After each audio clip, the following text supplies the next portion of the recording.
The Lord be with you. And with your spirit. Proclamation of the Holy Gospel according to St. Mark. Glory to you, O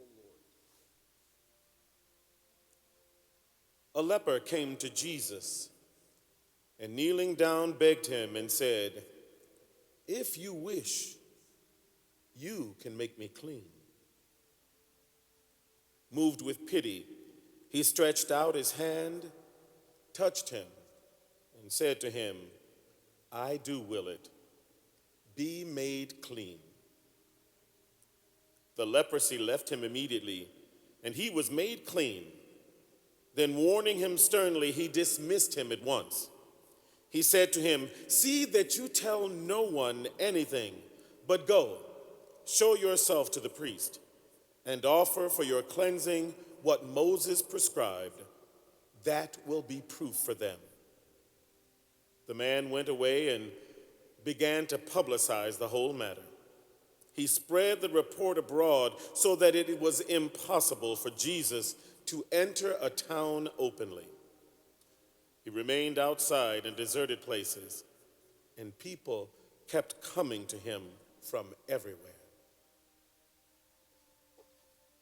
The Gospel of the Lord. Praise to you, Lord Jesus Christ.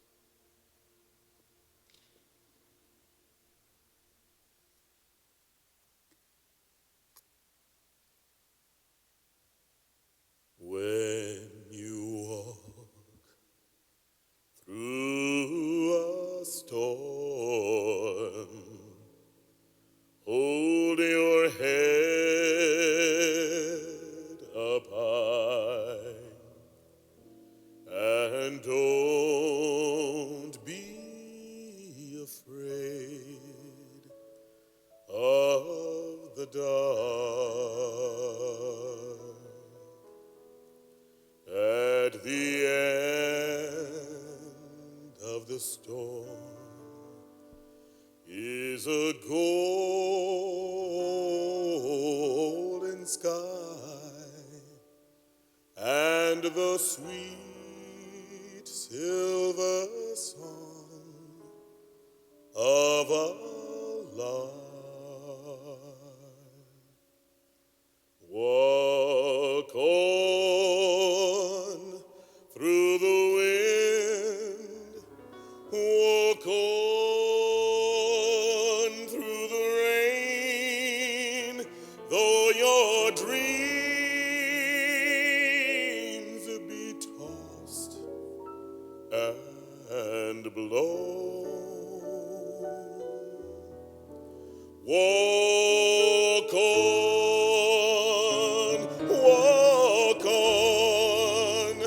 with hope in your heart, and you'll never walk alone.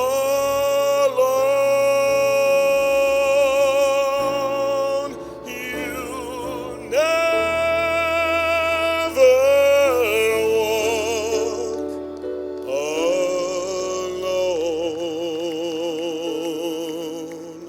walk alone. Walk on with a hope in your heart, and you'll never walk alone.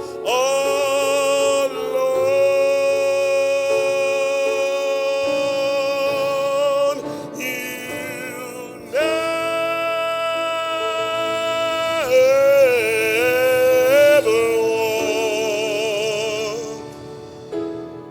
walk alone.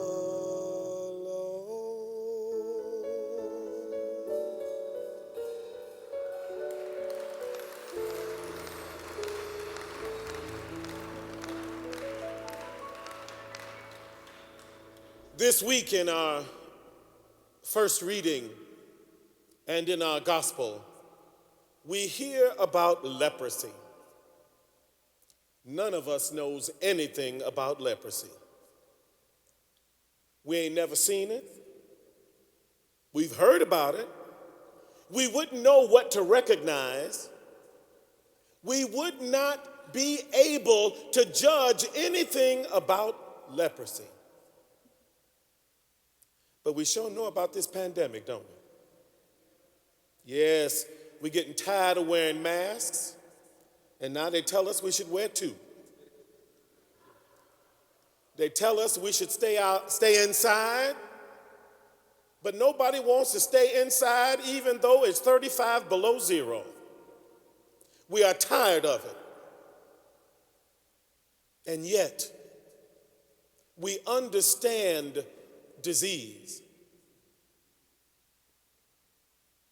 I'm going to be a little bit vulgar in a minute, and I'm going to tell you something. And that is, there was a time when people were embarrassed to pass gas in public. Now people scared to cough in public because they're afraid that somebody is going to think that they are sick. And they will be very quick to say, "Oh no, get away from me." And we heard about that today. Isn't that what our first reading in gospel is all about? That we're supposed to be running away from people who are unclean. Unclean. This past year, we have been going through a terrible storm. It seems like the storm will never end. We are going through this storm, and the thing is that we keep hearing over and over and over again, stay away from other people. In other words, you're supposed to be by yourself. You're supposed to be by yourself. Stay at least 6 feet away from people, because you never know what they might have. It's not about you, but it's about what they might have. That's what they've convinced us, that somebody else got something and we don't want to get it. So we wash our hands, we wipe our hands, we make sure that we put on our masks, we make sure that we stay away from, we don't touch nobody. It's been a year since I've hugged my mother, and it's not easy. But yet we are told that we are by ourselves and that we should remain by ourselves. But I'm here to tell you that you do not walk alone. You do not walk through this valley of darkness alone. And if you have any doubts, look at where you're sitting. In this house of worship. In this house of God we gather. And let's be honest, none of us built it. We didn't build it. But our faith and our journey keeps it standing. Our faith and our journey keeps it standing. In other words, it's not just about you and me, it's about all of those who have gone before us, who have fought for us to have the right to sit in this house of God. See, we celebrate not only the disease, the pandemic, but we also celebrate Black History Month. We talk about all of those who have gone before us. I had to preach a sermon the other day, and in that sermon I talked about those who had gone before me and on whose shoulders I stand, and how by the grace of God I was able to be ordained almost 100 years to the date after Augustus Tolton. And I thank God for his example, but it took a long time to learn anything about him. So many of us were never told his story, although he died long before any of us were born. He was relegated to the shadows, to the darkness, and not to the pages of history. But over the course of the years, many of us have come to reclaim our history, to reclaim what we have done, and hopefully to change what will be, to make the future better, not for ourselves, but for our children and our children's children. That they will be able to say from the time that they were very small that they had heard all about Augustus Tolton and about all the works of our sisters and brothers who have gone before us. See, we stand on their shoulders. As we listen to this story in Leviticus about leprosy, the only thing they kept saying was, get away, shout unclean, don't come near me. And Jesus changes that. He doesn't say, stay away from me. Scripture tells us that he walked up to the man, he stretched out his hand, and he touched him. Can you imagine? He touched him. And because of that touching, he made him whole. Almost a year ago, as I said the last time I was here, I went through the whole thing of COVID. And I still have to use a cane to this very day. Although I have to admit I'm much better. A couple of weeks ago, I was using a walker. Now I'm back on the cane and I can kind of balance myself. I ain't falling every now and then. But I'm getting stronger. But I was in the hospital and there were so many times when I wanted somebody to be there. And I have to admit, as I stand before you, I wanted so many times for my mama to be there just to hug me. And nobody was there. I was by myself.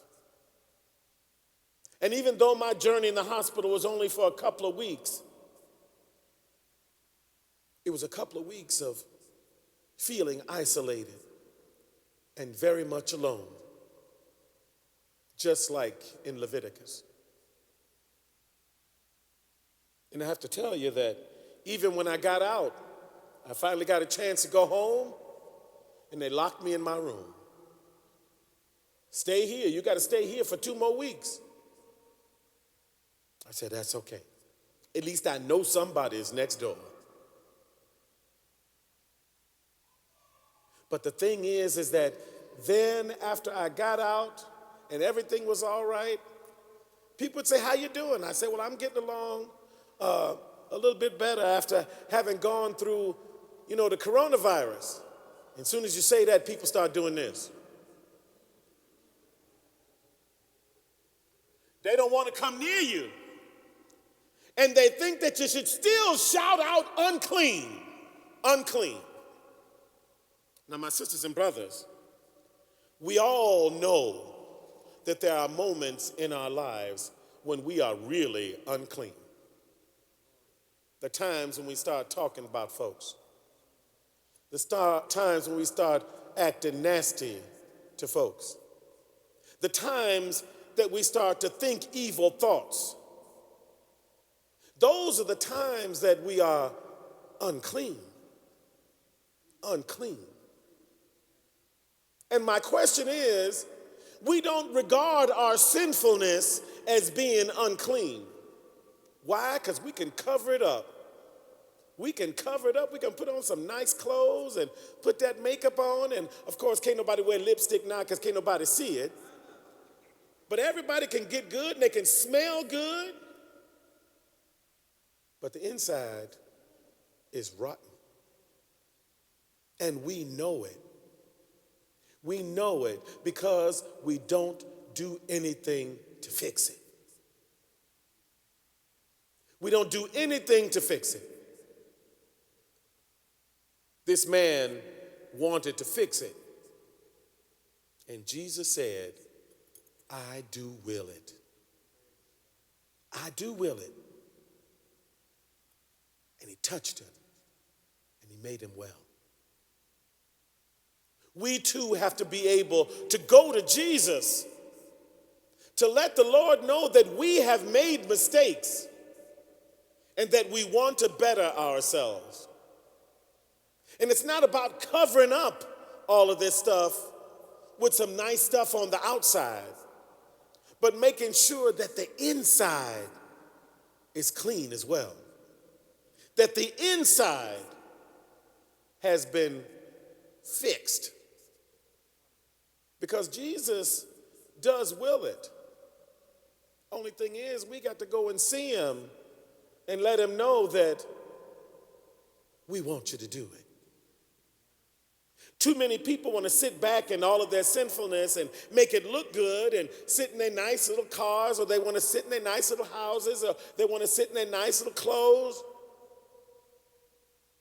But they don't do anything about this. See, Jesus wants you to know that as you walk this journey, you are not alone. We have to keep that hope alive in our hearts. Then and only then will we realize that we are not alone. So please, my sisters and brothers, we can't probably identify with the whole idea of the leprosy, but we can identify with shunning people. We can identify with putting people down by our words and actions. I don't know about you, but I am so glad that a lot of the political stuff is over with. Even if it was just yesterday, it's got to be over with, because I'm getting sick and tired of hearing people talk bad about somebody else and say, oh, don't worry about it. Don't worry about it. It's all over with. We all still friends. Yeah. Not until you show me. Not until you show me. Because what I've been seeing is not about love and concern. It's not about friendship. It's not about caring for one another. It's been about backstabbing. It's about hurting. It's about ruining reputations.